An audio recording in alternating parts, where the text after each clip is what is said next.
17 साल की सना यूसुफ उस रात अपने घर पर ही थी जिस दिन उसका मर्डर हुआ। और ये CCTV फुटेज में जो आपको शख्स देख रहे हैं, ये वही शख्स है जिसने उसका कत्ल किया। 2 जून 2025 को इस शख्स ने ऐसे अपराध को सरअंजाम दिया जिसके बाद पूरे इंटरनेशनल मीडिया पर ये छा गया।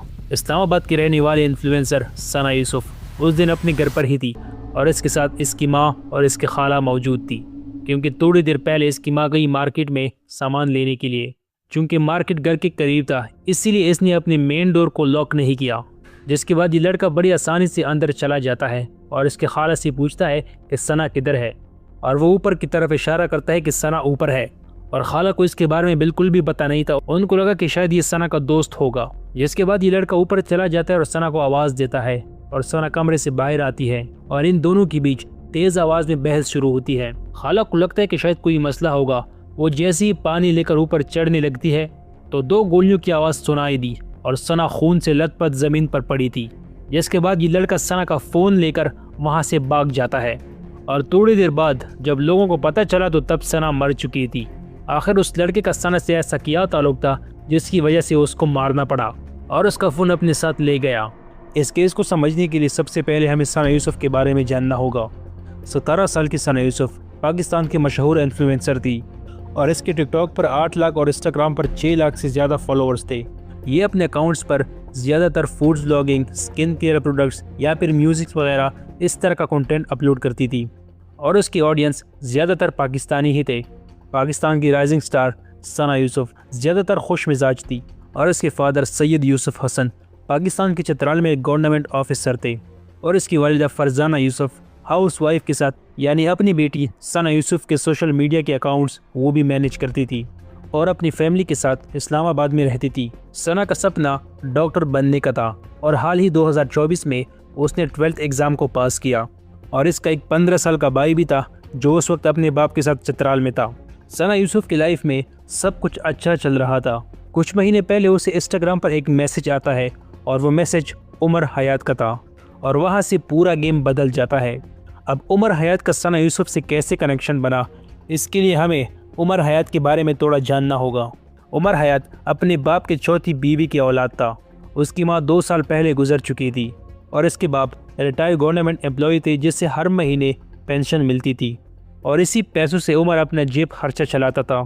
उमर हयात किसी रईस ख़ानदान से नहीं था, वो तो सोशल मीडिया पर इसने फेक रियलिटी बना रखी थी। उमर को दिखावे का बहुत शौक था और इसके बाप ने अपना प्लॉट बेचकर उसी पैसों से इसने अपने लिए आईफोन ख़रीदा। इतना ही नहीं बल्कि उन्हीं पैसों से ये रेंट पर कार लिया था, उनके साथ वीडियोस बनाता, पिक्चर लेता, फिर इंस्टाग्राम पर पोस्ट करता और लोगों को ये दिखाता था कि मैं बहुत रईस ख़ानदान से हूँ, मेरे पास इतनी गाड़ियाँ हैं, इतने पैसे हैं।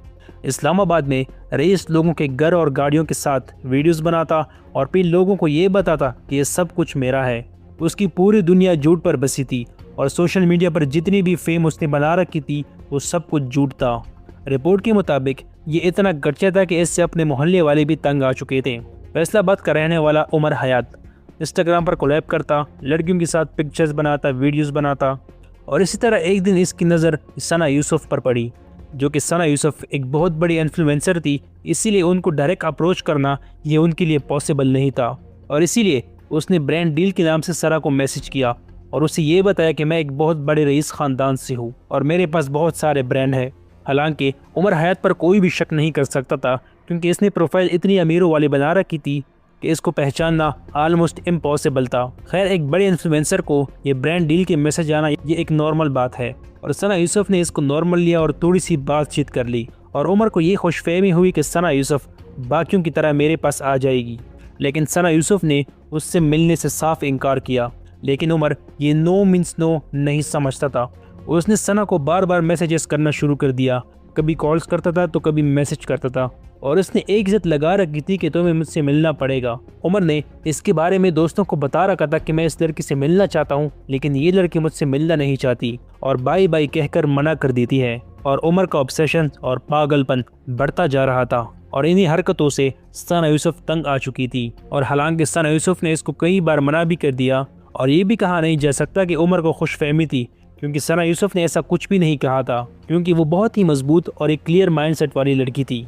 और सना ने इसके बारे में घर पर भी बता रखा था कि एक लड़का मुझे बार बार तंग करता है और मिलने की जिद करता है। लेकिन सना से सिर्फ एक गलती हुई कि जब वो उमर से पहली बार बात कर रहा था तो उमर ने बातों बातों में ये जान लिया था कि सना का घर किधर है। इसका खमियाजा ऐसा हुआ कि 29 मई 2025 को सना का बर्थडे था और इसके लिए उमर ने बहुत सारे तोहफे गिफ्ट्स खरीदे और इसके लिए एक फॉर्च्यूनर कार रेंट पर ले आता है और सीधा चला जाता है सना यूसुफ के घर। सना उमर को अपने दरवाजे पर खड़ा देखकर घबरा गई, लेकिन सना ने मिलने से साफ इनकार कर दिया और घर वालों से कहकर उसे वापस लौटा दिया। और वहाँ से ये जिद्दीपन उमर के दिमाग में और बढ़ता गया कि एक मामूली सी लड़की मुझे कैसे मना कर सकती है, और अगर ये मेरी नहीं हुई तो ये किसी और की भी नहीं हो सकती। अब इस तरह के लड़कों में ये जज्बात आते रहते हैं, लेकिन ये जज्बात इतने ख़तरनाक हो गए ये किसी को नहीं पता था। और अगले ही दिन सना ने बर्थडे मनाया और इसका full detail video social media पर अपलोड किया। और जब उमर ने ये वीडियो देखा तो उसके दिल में ये अंगार और ज़्यादा बढ़ गई कि वो मुझे मना करके खुद आराम से बर्थडे मना रही है। और अब उसके दिमाग में सिर्फ एक ही बात चलती थी कि मुझे सना यूसुफ से बदला लेना है। और फिर 2 जून 2025 को वो सना यूसुफ के घर के आसपास भटकने लगा कि शायद सना यूसुफ बाहर निकले या फिर इसके घर का दरवाज़ा खुला मिल जाए। और घंटों इंतज़ार करने के बाद वो मौका इसके हाथ लगा। जब सना की माँ मार्केट गई तो उसने अपना मेन गेट खुला छोड़ दिया था और घर में मौजूद सना की जो पुप्पी थी वो इसको पहचानती नहीं थी। कम उम्र होने की वजह से उन्हें ये लगा कि ये शायद ये सना का दोस्त होगा। अब उमर सना को कत्ल करने के इरादे से ही आया था क्योंकि उसके पास एक पिस्तौल भी थी। और वहीं पर सना को 2 गोलियां छाती पर मारकर सना का फ़ोन लेकर भाग गया। अब शुरुआत में फैमिली वाले शौक थे कि आखिर ये किसने किया, और फिर इसके बाद पुलिस ने 113 सीसीटीवी फुटेज कैमरे चेक करना शुरू कर दिए। अब ये इन्वेस्टिगेशन चलती रही फैसलाबाद तक। फैसलाबाद में 8 जगहों पर छापे मारे गए और फाइनली 8 घंटों के बाद उमर हयात को गिरफ्तार कर लिया गया और उमर हयात से सना का फ़ोन और एक लोडेड पिस्टल भी बरामद हुई। अब उमर ने सना का फ़ोन इसलिए लेकर गया था क्योंकि उमर ने सना को जितने भी मैसेजेस कॉल किए थे वो अपना सारा सबूत मिटाना चाहता था। और उमर ने पुलिस के सामने अपना जुर्म कबूल कर लिया और इसके बाद ये केस पूरे इंटरनेशनल मीडिया पर छा जाता है। आज सना यूसुफ हमारे बीच नहीं है, लेकिन उनके मुलजिम को कड़ी से कड़ी सज़ा मिलनी चाहिए। और अगर आपको इसी तरह वीडियो पसंद है तो इस चैनल को ज़रूर सब्सक्राइब करें। बाकी मिलते हैं नेक्स्ट वीडियो पे।